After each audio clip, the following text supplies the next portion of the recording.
शमा और किरण भाई धनराज की दोनों बेटियां हैं।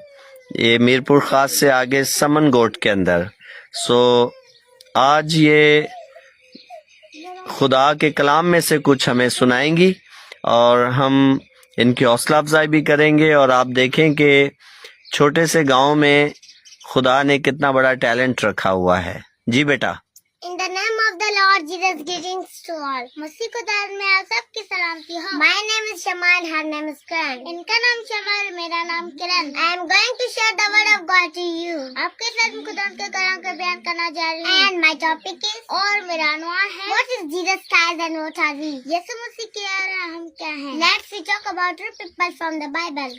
आज कल मुकद्दस में दो इंसानों के बारे में जानेंगे। First Corinthians chapter 15 verse 47. पहला करंथियों 15 बाब की 47 आयत। The first man was earth and second man was heavenly. पहला आदमी जमीन से था खिता, दूसरा आदमी आसमानी है।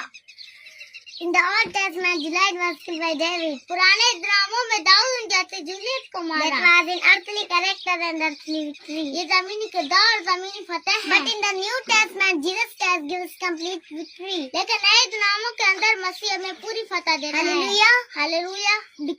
As it writes in the Bible, जैसा कलम मुकद्दस में लिखा है, Blessed are the dead who die in Christ. मुबारक हो मुर्दे जो मसीह में मरते हैं। It is also right in the Bible. और कलम मुकद्दस में ये भी लिखा है, और death was your victory.